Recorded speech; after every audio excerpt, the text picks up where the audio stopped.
Hey guys, what is up? Kevin Cage back with another cryptocurrency video. If it's your first time to the channel for daily news and info on the digital asset space, be sure to hit that like button, subscribe if you haven't already, and let's get right into it. So to kick things off, we're on the website XRParcade.com, and this is a great website for all things XRP, just to learn and to see partnerships, infographics, demographics, additional news, blogs, YouTube channels, you name it. It's probably the best XRP website I've found yet. And I just kind of want to go through a few important graphics that I was looking at while browsing and just doing some research earlier. So as we see here, these are the top 75 banks in the world by total assets and Ripple. So these are the top 5 largest banks in the world, and we'll have a Ripple logo next to the ones that have at least tested or joined RippleNet. And then if there's that dash line next to it, if you can see like Banco Santander, if you can see that line underneath it, that actually means that the customer is a Ripple customer today, according to Ripple.com. And again, this is all created right here down below in the bottom right corner of this graphic, XRParcade.com. It's made by @Leo, and then his last name, I do not know how to pronounce that, but definite follow on Twitter, obviously. So as we can see here, some recognizable names. We see Mitsubishi UFJ Financial Group, of course, MUFG. We have, let's see, HSBC, no surprise, Credit Agricole, Bank of America, Merrill Lynch in that case. We have SMBC. We have Barclays. I mean, plenty of Canadian banks. The Bank of Montreal. I mean, just look at this. So just huge groups. Of course, PNC Financial Services is actually a Ripple customer utilizing Xcurrent today. And then some Brazilian banks as well. Various corridors, various fiats, and we can see the amount of assets that they are all holding in the billions. So if you're not bullish from that, I don't know what to tell you. Next, I want to cover this. I've been telling you guys to check out this guy's YouTube channel for a while. His name is Michael. It's like Zieschek or something like that. I believe he's a German gentleman. Seems like a very smart guy.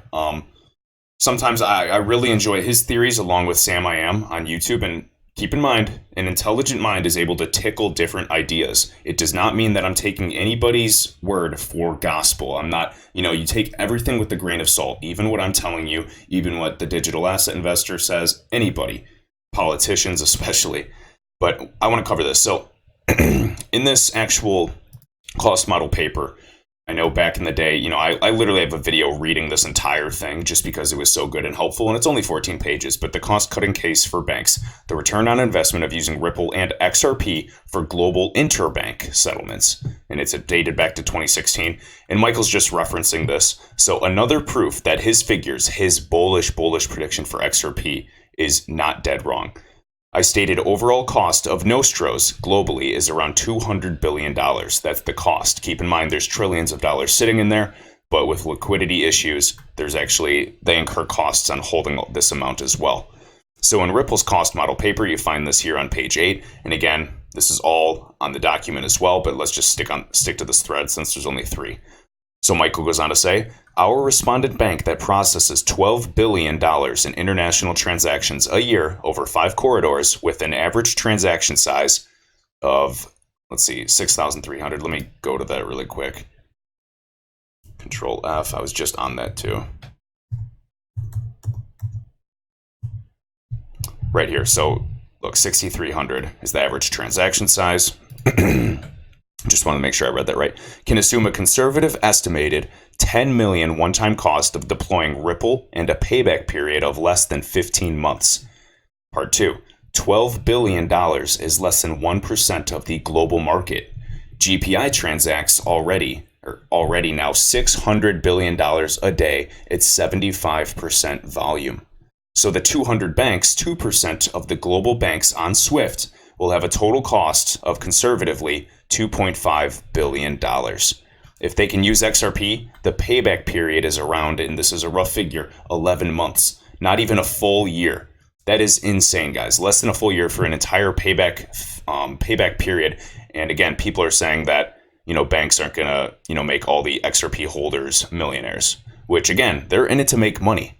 They don't care about us. But they need to do this quickly as well. So that's why I sometimes disagree with Galgatron's posts. I think he's a very smart guy. But again, I'm just looking at different ideas and speculating with you in the XRP community. So he says if they can use XRP, the payback period is around 11 months. Now tell me again that money to pay out retail investors is too much. We're talking about a one-time payment versus year-over-year costs. And again, if these banks can save all of the savings that, we're talking about, international payment costs, cost breakdown, and then we actually, let's see here. In this article, I know I've gone through it too many times, honestly, that my eyes hurt. But I mean, you can talk about, the savings as well that are incurred here. All right, so I figured that was worth a share, just another argument. And again, please let me know down below if you agree or disagree and why. Next, on Infographics, on the XRP Arcade website, I just want to show this, the yearly lows of XRP. Look at this price. If you guys were around here, I mean, come on, maybe a lot of you came in 2017 and 2018, you saw it at half a penny in 2017. And look at 2018, the yearly low has been 25 cents USD.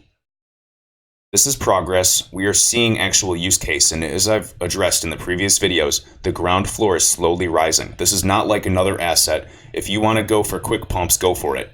Go to other altcoins, not financial advice. I'm here for a secure, legitimate investment that's going to hold value and continually increase. Granted, I know it's very volatile, and I know that you're not seeing those gains that you want to see in other projects, but right now in the space, it's still almost all speculation for a lot of these projects. I'm putting my money here. Some people, are telling me, oh, you should have put it, more in Bitcoin, then you could have, tripled your investment into XRP. Yeah, you're right. But again, hindsight is 2020. And I'm learning with you all as well. And nobody really knows how the space is operating. Some people have theories about precious metals and everything being tied together with gold and silver. But again, you never know. So cool to see this progress. It was relatively stable for these 2 years, relatively stable for these 2 years, or 2 or 3 years, and then boom. And again, it's going to be a snowball effect and start exponentially going. This progress is going fast. You guys are realizing the news that we're getting more than ever before. Even in 2017, there was hardly any news. You'd get an article a day about a partnership. You'd be excited that they're working with a bank. Big deal. I mean, look at this infographic. They're already working with the top 75 banks in the world, at least testing or joined RippleNet. That's massive, guys. All right, next. This is just another infographic I want to show. The money transfer companies that are, testing and using Ripple products today or have tested in the past. So we got RIA, we got SBI Remit, no surprise, Qualix, Mercury FX, some of these, original XRapid users like Catalyst. We can see, let's see, Transfer Pago. So some of them are pretty recognizable. Via Americas, Instarem, been covering a lot of news on that lately. Lian, Cambridge, Money Match. So just look at some of these other groups. Oh, and I can't believe I almost just left off Amex or American Express as well. And then I know we covered BTEC in a previous video. So a lot of these are very, very recognizable. And oh, here's a monster as well, Earthport. All these brands are blending together. It's hard to really distinguish them all. But again, guys, pay attention to this. This is massive. It's not just banks. It's not just money transfer companies. Ripple's already ingrained in the whole financial ecosystem. And this is what you're looking for in a speculative investment. And lastly, I want to go through this on XRP Arcade again. So this is just the demographic portion of the website. Go ahead and check this out for fun. But I just want to show you, and keep in mind, these are different polls that were taken. So again, I don't, not all polls are accurate, but I want to go through certain things. So with this poll, most of the participants were in their 30s or 40s. Primary of these 474 responses, majority were male, 92% were male. Primarily English speakers, more or less. Many of them married, 25% of them single. And this is on the retail investor side, but I just want to show you what our community consists of. Usually they have a kid. If not, they don't. The majority of them have a bachelor's degree, at least in terms of education. You can see their job history. Like all of us, I'm in technology, of course. But again, some people are in real estate, education, or, other types of technicals. Household income, we see, let's see. So we see a lot, 22% of people are making over $100,000 as a household income. Other percentage right around that, median. So interesting to see that. How did you hear about XRP? I heard about it from social media. and a mutual friend as well. When did you first invest? And we have some of this. So look, a huge percentage of XRP investors came in 2018, 26%, and then even bigger, almost 50% in 2017. The rest, not many. You can talk about net worth, how much of people's net worth is in crypto. And I just thought this was really interesting to see. You can see the average buy price that people bought. Look at this. So many people bought at $3 plus. And I'm wondering if that many people sold or if there's a lot of strong people holding. I'll admit it, I even bought XRP at $2. And that really messed me up. But long term, you have to look long term. I've never sold XRP. I have traded between XRP to increase my position. I have never once taken profit on XRP. Not recommended, but I am just very bullish long term. All right, how much do you hold? You can see some, guys holding between 10,000 to 25,000. Some are, holding 100 to 500. And then we have some huge players, 500K to a million XRP. Very interesting. See where they're storing it. Hardware wallets. How many individual XRP wallet addresses do you own? Exchange is not included. Okay, that's good to know. And then we'll see most people, why do they own XRP? 94% of them believe it's as an investment and a hodl. This speculation is actually a use case within itself. You could argue that they see it as a store of value because in my opinion, it's already superior to Bitcoin in that regard. And then this, what price do you expect XRP to reach in the long run? 21% of people believe that it'll be over $1,000. Now I know Michael is very, very bullish in a figure of $1,500 to $5,000 per XRP long term. But I believe long term. But again, he thinks it'll happen very, very fast, and nobody knows. I'll be happy if it does, and I can't really dismiss either case because we live in a crazy world. All right, what price will you sell your first? It's just really cool demographics. I really enjoy these polls. Granted, there were only a certain number, just over 400 people that took this poll. And then this is also interesting to take a look at and just see this market sentiment in the digital asset space. What do you think must happen in order for XRP to be successful? We have over 80% people believing we need regulatory clarity for cryptocurrency. We have 40% believing XRP needs to be declared not a security, which I don't think is a huge deal. 73% of people believe banks need to start using XRP. 50% believe institutions need to be holding XRP for XRP to be successful. Others believe XRP needs more use cases. Other people think that Bitcoin has to succeed in order to bring it up. Other people think the exact opposite and think Bitcoin must die so that market cap and attention can go into XRP.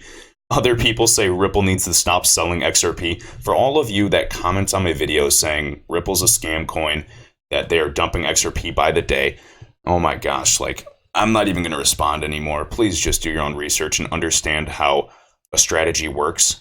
These guys are partnered with the biggest banks in the world. This is huge. This has been in the works for years and years and years. They've been nothing but transparent. They owe retail investors and speculators nothing. They're expanding the ecosystem. And for those of you that hold, you'll be thanking them someday. And then other people increase in XRP ledger scalability. There's always something. But again, and this is actually interesting, like the video I did earlier today, what use case do you think will generate the biggest demand for XRP? So of course, almost 90% of people believe it's going to be a bridge asset for cross-border payments. Next, other people believe it's going to be micropayments, settlement asset is a settlement asset. Using micropayments, other people believe content monetization. Some people believe smart contracts. Of course, we need more development with Codius. One of my dreams is to start developing some DApps, decentralized applications or distributed applications. And I would love to look at Codius a little bit more, but I would like to create something included, with XRP in the XRP ledger. Others say a store of value, and others prefer not to say. All right, so great website, guys. Highly, highly recommend you just check this out. I'll probably do some videos covering some of this, but just take a peek really quick. We got XRP information. We have the websites. We have different explanatory videos. We have the Ripple executives you can check out, bloggers, YouTube channels, researchers, the Reddit communities, anything that addresses FUD, fear, uncertainty, and doubt. Telegram channels for updates, community pages, blogs, discussions, the info on the specific ledger and transaction volume, ledger info, Ripple partners, other websites as well, thanks to other great creators like Status. I mean, look at this, community projects, different ways to donate, to St. Jude and other groups, help others with XRP. This is a community. I don't see one other digital asset in this space that is this well established. And the people that are actually invested and have been here for a while and understand this technology, they are the most mature out of all of these other altcoins. And to be honest, I do consider myself an XRP maximalist. And I hope you understand why I can't help it. I see the future. I don't care if this coin stays lower than all the others for a long time and then, then skyrockets. It's just how I feel. Please do not take my advice. Don't be mad at me for any decisions you make. You're a grown adult. Make your own decisions and do your own research. Go to multiple sources and don't try your best not to act emotionally. But all right, guys, I'm going to get going on another video. Hit that like button, subscribe if you haven't already. Share it around. I really, appreciate it. It helps grow the channel on Twitter during this bear market. And I'm excited for what's to come.